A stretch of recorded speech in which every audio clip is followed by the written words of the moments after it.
You're listening to the Culips English podcast.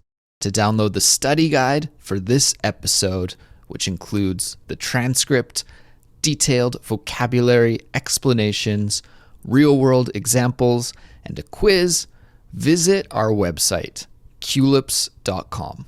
Culips.com.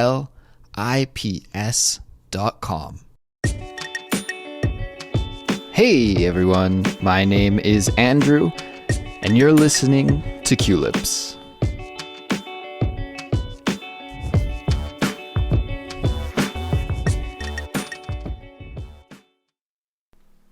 I'm a little bit frustrated right now because I just spent literally the last 30 minutes troubleshooting my audio setup. I was not getting any input signal into the computer from the microphone for some reason. And after resetting the computer, checking the settings, double checking the settings, and resetting the computer again, I finally realized that I just had the cables plugged in backwards.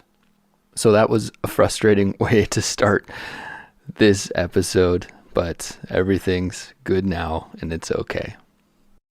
All right, so today's episode features an interview with my friend and next door neighbor, Bryan. Bryan and I have a really funny story behind the way that we met. So we talk about that, and we also talk about Bryan's career as a fine artist. Before we get to the interview, I want to remind you that we have a study guide available for this episode that can be downloaded from our website, culips.com. It includes a transcript, detailed vocabulary explanations of the key expressions that we use in this episode, as well as real-world examples, prompts for speaking and writing, and also a quiz. So the study guide is jam-packed with a lot of good stuff, and you can download it from our website, culips.com.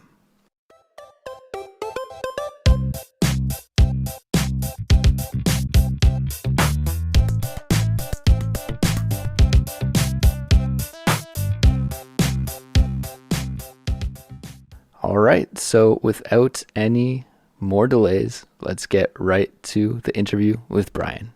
Enjoy. Hey, Bryan. Hi, Andrew. Welcome to Culips. Thank you. Nice to be here. Bryan, I wanted to have you on Culips because it's really random the way that we first met. And I thought that would be a really interesting story to share with all of our listeners. Okay, should I start the story or should you start the story? Well, first let's set the scene a little bit because there may be some listeners that don't know, but we are both living in South Korea in a city called Gwangju, which has a population of over 1 million. Do you know the exact population? I've heard different things, but somewhere around 1.5 to 1.7. Okay, so at least by Canadian standards where I'm from, this is a big city. Yeah, very big. Yeah. And in your daily life, when you're just walking around, going to get lunch or something, how many non-Korean people do you usually see? I mean, you see some every day, but it's not many. Right. I mean, we live in a neighborhood that has many because there's so many Hagwons around here. But if you go into other neighborhoods that aren't as maybe with less kids, you definitely don't see very many foreigners, or especially if you go to a smaller town in Korea, you don't see many foreigners. Right. And a Hagwon is like a private language school where a lot of children go to study English, or they could study math. There's different types of Hagwons, but a private academy for studying outside of the public school system. So because we have some of those in our neighborhood, there are a few Westerners that you can see from time to time. But really, we are a huge minority here, right? Yeah, I agree. Yeah, huge minority. And so about a year ago, I moved into the apartment that we're sitting in now. And I don't know, did you see me in the building at all before we officially met? I think maybe I had seen you in the elevator or we passed in the hallway or something. Yeah, I think we passed each other one time previously. But that was right before, probably before you started your summer vacation. Okay. So you can explain about that. But so we wouldn't have seen each other again for a few months probably. Right. And then one day I was leaving my apartment, and when I opened the door to leave, you were just coming out of your apartment. I think I was walking into my apartment. You were walking into your apartment. Okay. And then we realized that we were living right beside each other. Yes. We are both Westerners who had been living, I had been living in the building for probably 3 or 4 months at that point. I've been here for 6 months now. But yeah, we were neighbors for the entire time I had been here in Korea, and we hadn't realized it yet. Yeah, we didn't even realize that we were living right beside each other. So once we realized that, we sort of introduced ourselves to each other, and then we've been hanging out ever since. Yeah, I left my phone number on a Post-it note on your door so we could try and hang out sometime maybe. Yeah, exactly. The thing that's really funny about us meeting each other and living next door to each other is we look very similar. We both have kind of like short buzz cut hair, and we both have beards. Yep. And I just assumed that everyone in the building thought we were the same person. And I think a lot of people probably did think that we were the same person. Like the security guards and some of the building staff probably assumed that we were the same person. Especially because we were coming out of like not just the same floor, but the same corner. We literally live next door to each other. So anyone else in the building who lives on our floor, who may see us in the hallway, we would be going to the same spot on the floor. And it just, I mean, we look the same. So people would just think it's the same person probably. Yeah, it's really, really bizarre. Like I said, in a city of, over 1 million people with a very small percentage of English-speaking Westerners, we ended up right beside each other. The odds are really crazy that happens. Yeah.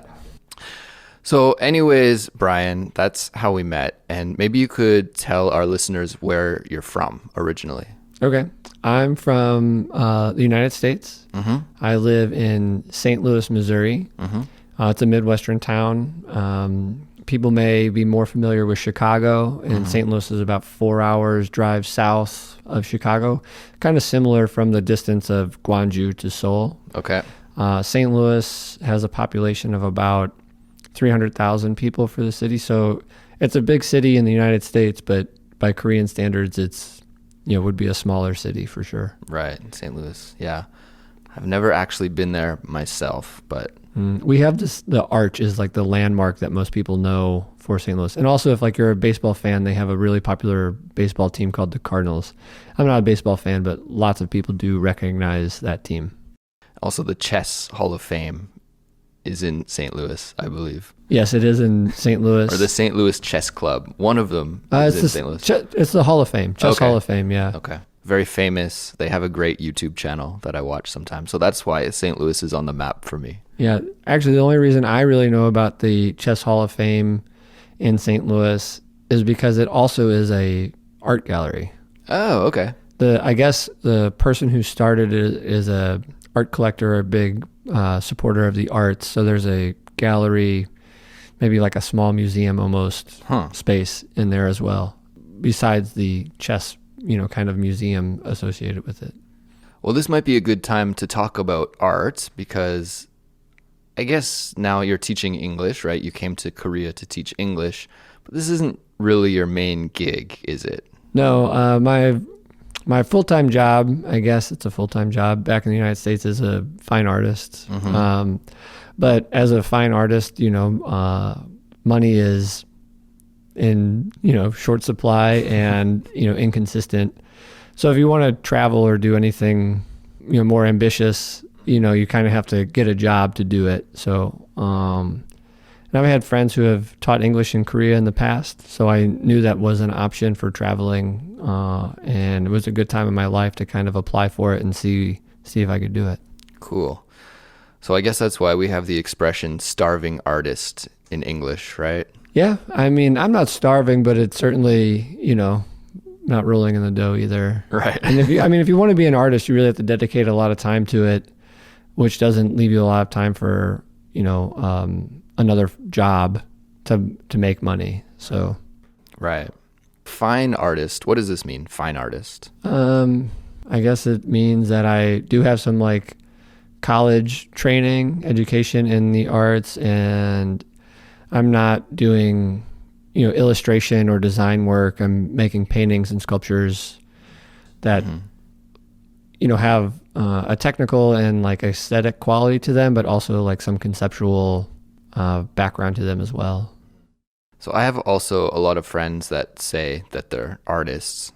So when you told me that you are an artist, I was like, oh, yeah, everybody's an artist. But then you showed me your website and your work, and I was like, oh, Bryan's a real artist. I was really impressed with the quality of your painting. Like, you're a legitimate artist. What are some of the subjects of your paintings? What kind of paintings? What school of art do you practice? I consider myself a representational painter. And some things that I paint are beach landscapes. I really like painting still lifes or scenery paintings, but they have backyards with barbecue grills in them. Yeah, I noticed a lot of barbecues. That was a theme. Yeah, it's a theme. It's actually a really popular one right now for me. Lots of people like them, and some of them are in a book that just came out about, I think it came out on the 9th. Okay. So I haven't got my copy yet, but it should be on its way to Korea. So okay. It's called Friend of the Artist. They have Instagram and website. So everyone should buy one of those books. It's volume 8. Buy one of Bryan's books. Look up Friends of the Artist? Friend of the Artist. Friend of the Artist. Yeah. Okay. And yeah, the beach landscapes too. Those were the most impressive, I think, in my opinion, because all of the little pebbles on the beach that you painted. We'll also put some of these images that we're talking about on our Culips Instagram and Facebook. So listeners, please go check those out because I think it will help to see the images as we're talking about them here. But the beaches, the pebble beaches, how long did it take you to paint all of those little pebbles on the beach? That must have been a huge amount of work. So all my beach paintings have the same title. They're titled Life's a Beach. Which is a pun, kind of? Yeah, it's like an expression in English. Life's a beach means that, life is really good. Life is really fun. Right. And it's kind of the opposite of life's a bitch, which is life is really difficult and hard. Yeah. I don't know. Probably Life's a Beach came first, don't you think? I don't know. Possibly. Yeah. Possibly. But so that series, sometimes they're smaller paintings, but the main focus of that series is to make really large, sort of like life-size paintings of beaches that, you almost feel like you can walk into them. So far, I've been able to complete 3 of them, and they are roughly 6 feet by 8 feet. Some of them are a little bit bigger, some of them a little smaller, and if you're in metric, that's like 2 meters by 2.3, 2.4 meters. Okay, so quite large. Quite large, yeah, life size. And the painting that you're specifically talking about, the one with all the rocks, is the newest one. It's a beach in Nova Scotia on the Bay of Fundy, and I went there with some friends in summer of 2016, I think. Okay. And just for a little holiday with my friends, and brought the camera, took some photos, and kind of just beautiful beach with cliffs and water and green trees and that kind of stuff. Mm-hmm. But there's no sand on the beach in the northern part of the United States and I guess the southern part of Canada. Mm-hmm. Most of the beaches aren't sandy; they're sort of rocky. Yeah, they're pretty rugged. Yeah, so even if you're on the West Coast or East Coast, it's the same. Mm-hmm. But still a beautiful beach, beautiful place to be. But it's much more difficult to paint. Yeah. So that painting took about a year to paint. And I don't work on a painting like that for 8 hours a day, 5 days a week or anything like that. I would go crazy, I think. And I also have other projects I'm working on from time to time. So I kind of bounce around. But if you had to estimate how many hours went into it. Yeah, 500 to 600 hours probably. Okay. Wow. A lot of work. Yeah. Yeah. A lot of work. Yeah. And that painting is an exhibition right now in the United States at the St. Louis airport. Oh, cool. That painting, and then another series of paintings I have is of just like baseball caps that have the word retired on them in some way, like a kind of like just a cheesy hat that someone would wear. Okay. It's a novelty hat. Yeah, like a novelty hat. But I have a small collection of them, and I'm hoping to have I'm not a collector, but some friends have given me hats that say retired, because a lot of my work is about not working. Okay. A lot of my artwork is about not working. This is one of the themes that runs through your work. It kind of like links everything together. Okay. Like the slower pace of life, like a place where people go for vacation or for retirement. And the barbecues are hanging out in the backyard on the weekends. Right. The retirement hats are obviously pretty, obvious. So I have one retired hat and the Life's a Beach painting in the exhibition at the airport. And the exhibition is titled, "The Proper Aim of Work is to Provide Leisure." Okay. And that's a quote from an economist, James Maynard Keynes. Pretty famous. Yeah, famous economist. In the 1930s, he was talking about how by this time that we live in now, technology and culture would have advanced to the point where people only need to work about 15 hours a week. But that what he didn't take into account, I guess, was people's desire for consumerism, and also just work culture has changed in a different way. People are working to compete with each other, opposed to working to fulfill basic needs, I guess. Right. So, and this is one of the things that actually we chat a lot about when we hang out, is economics and work and labor. And it's really interesting for us from a North American background to compare it with the Korean situation that we're experiencing here in a foreign country. And yeah, this has provided us with lots of fodder for conversation when we chill. Bryan, I also noticed on your website that you make furniture. Yeah, I do that a little bit. It's just a way to make a little bit of money. It's not something I'm like incredibly passionate about or even think I will pursue much when I get back home to the United States.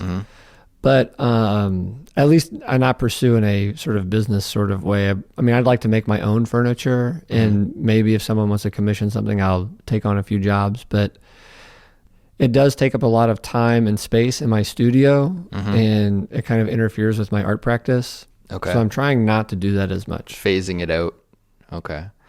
I've always wanted to make furniture. Yeah, I think you should. It's a great experience. Building things is really rewarding. And that's kind of what I like about it, the building aspect of it, and like seeing a nice finished product. But I don't like the business side of it, working with clients and like figuring out exactly what they want and writing bids, and that side of it is just kind of oppressive to me. So yeah, if I make a table and someone wants to buy the table that I want to make, that would be great. Yeah. But when it comes to like commissioned work, it makes it much more difficult and more time consuming, because you have to do lots of drawings and back and forth about design work, and it's just not what I'm interested in.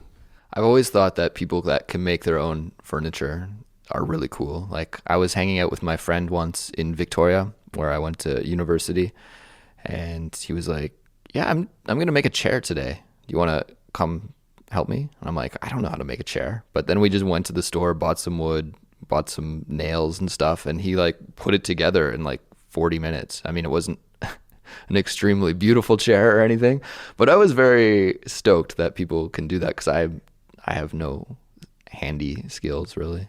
Yeah, like I said, building things is really rewarding. That's like, that's the part I love about making art also the most, is completing an ambitious project. Okay. So like one of my paintings that takes a year to make, or other things that I've made have been very time consuming, like an animation or certain sculptures just take hours and hours, and it's just you got to put in the time.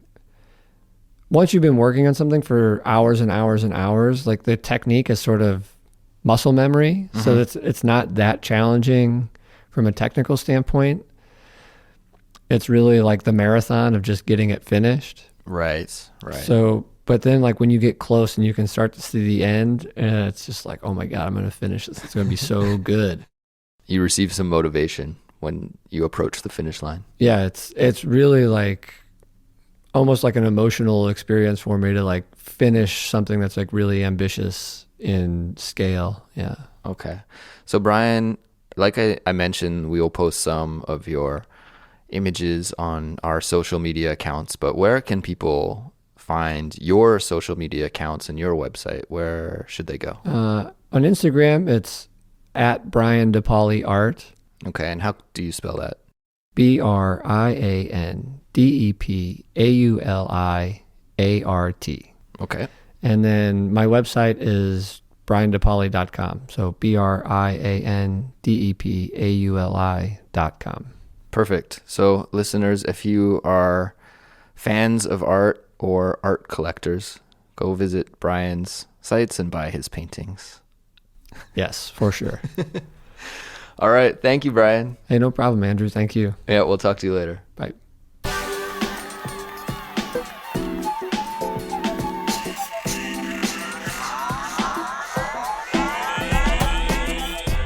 Well, I hope you enjoyed that as much as I did. Thanks again to Bryan for appearing on Culips. And once again, make sure to check out our social media accounts to see some of his artwork. If you want to learn more about Culips and what we do, just visit www.culips.com. And if you want to get in contact with us, shoot us an email. Our address is contact@culips.com. That is it for me, but don't worry, I'll be back soon and I'll talk to you then. Bye.